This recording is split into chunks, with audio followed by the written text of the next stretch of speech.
Every now and then, we witness new and promising drivers making their way into the world of Formula One, and as fans of the sport, we're drawn to the stories of determination and skill that have us deeply invested in a driver's progression through one of the most challenging professions in the world. This was the story of Jules Bianchi, who was on the path to becoming one of Formula One's brightest newcomers and most hopeful prospects. With a family legacy in racing, Jules showcased his abilities in karting and junior competitions.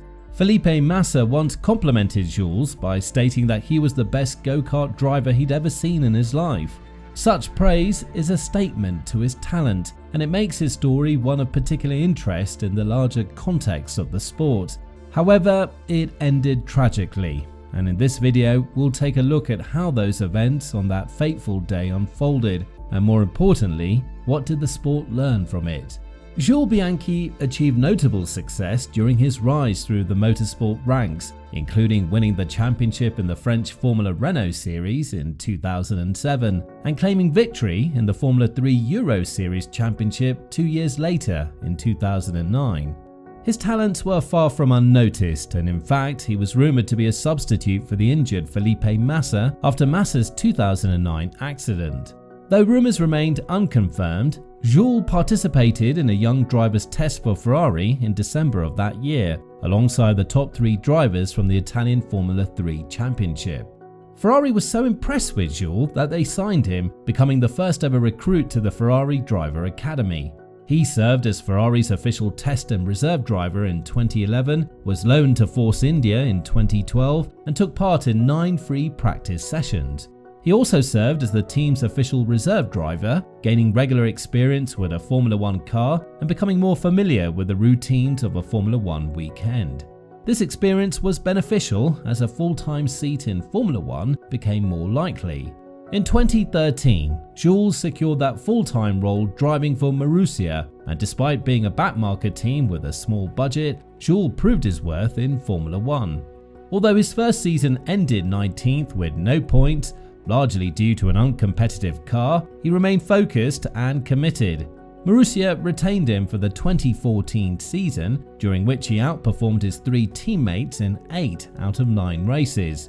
The real triumph came at Monaco, when Jules managed to secure a P9 finish, scoring 2 championship points, the first ever for the team, and this achievement boosted the team's morale and gave fans a glimpse of what was yet to come. As the season progressed, Jules' prospects seemed to be improving, especially with the potential departure of Fernando Alonso from Ferrari. Jules indicated his readiness for the opportunity. However, tragedy struck just days later at the Japanese Grand Prix. Under extreme conditions with heavy rain, visibility issues and challenging track conditions, the unthinkable happened as Adrian Sutil crashed at turn 7 and a tractor crane was deployed to remove his Sauber. Unfortunately, on the next lap, Jules lost control of his car in the same spot, colliding with the tractor so hard it caused it to lift off the ground. Marshals and medical personnel were quick to the scene, with Jules being unconscious. He was transported to the circuit's medical center, but weather conditions prevented helicopter transport, forcing a 32-minute ambulance drive to Millet General Medical Center, 15 kilometers away. There, it was determined that Jules had suffered a traumatic brain injury, marking a dark and sad moment in an otherwise promising and rising career in Formula One. The tragic accident that Jules suffered wasn't attributable to a single cause, but rather a combination of poor weather conditions, flawed safety procedures, and human error.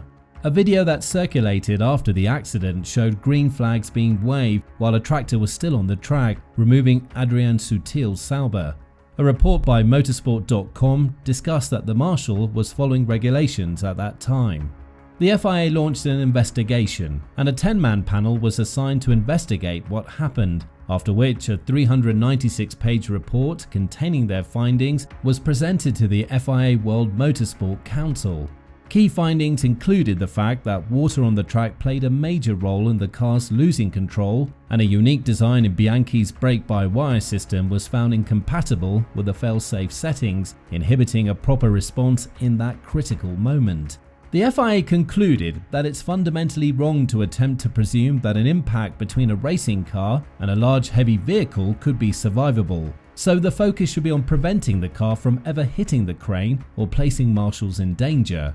Recommendations and substantial changes were set to be implemented in the sport, such as the introduction of the virtual safety car and the 4-hour rule regarding start times. This accident also reignited discussions about closed cockpit and the introduction of the now famous halo, which we'll get to later on. Jules Bianchi was moved to a hospital in France to continue his recovery, but he tragically passed away on July 25, 2015. His family statement conveyed their immense pain, and hearts around the world were shattered. The loss of a Formula One driver in such circumstances was a poignant reminder of the inherent risks of motorsport. His funeral was attended by various Formula One drivers who paid tribute to a colleague and a burgeoning talent. Jules was the first Formula One driver to lose his life since Ayrton Senna's death in Imola in 1994. The tragedy was particularly acute because Jules' full potential was never realised, as he was seen as the future of Ferrari, with the then chairman, Luca di Montezemolo, having picked him as Kimi Raikkonen's successor. Bianchi's tragedy was the main reason for the introduction of several safety measures in the sport, one of them being implementing a so-called halo on top of the driver's cockpit. Initially hated, it's now praised as it has saved multiple lives. Even the late Niki Lauda also publicly opposed the halo, calling it an overreaction and a wrong move, destroying the DNA of an F1 car. In fact, the halo was so controversial that it was reported that in 2017, 9 of the 10 F1 teams had opposed its implementation for the 2018 season. Therefore, it was perhaps no surprise that the decision by the FIA to make it a compulsory addition was met with significant backlash from fans and drivers alike. Initially, Lewis Hamilton, Max Verstappen, Romain Grosjean all publicly opposed it. Grosjean went as far as to call its inclusion a sad day for F1. Hamilton later reversed his stance after FIA testing indicated the halo would improve the chances of surviving an incident on track by 17%. In 2016, the Grand Prix Drivers Association requested that the FIA introduce some type of cockpit protection as soon as possible.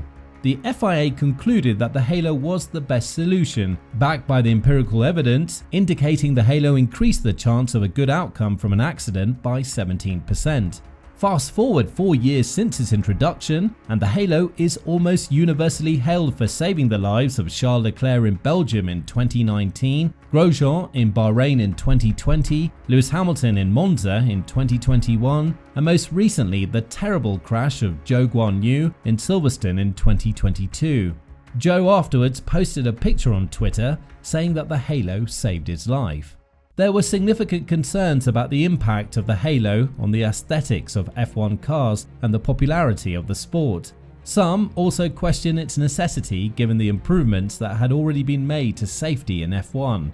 By the FIA's own admission, the halo wouldn't have saved Jules Bianchi, the only F1 driver to be killed in the 21st century and the first since Ayrton Senna's death in 1994.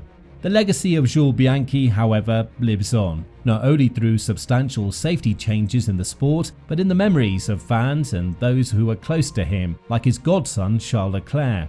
His story, though cut tragically short, continues to be a compelling part of Formula One's history, a reminder of the sport's challenges and an inspiring symbol of talent and potential that capture the hearts of many. So tell us your memories of Jules Bianchi down in the comments below, and do you agree with the halo and the introduction of many safety measures in Formula One since then? Thank you for watching, and we'll see you in the next one.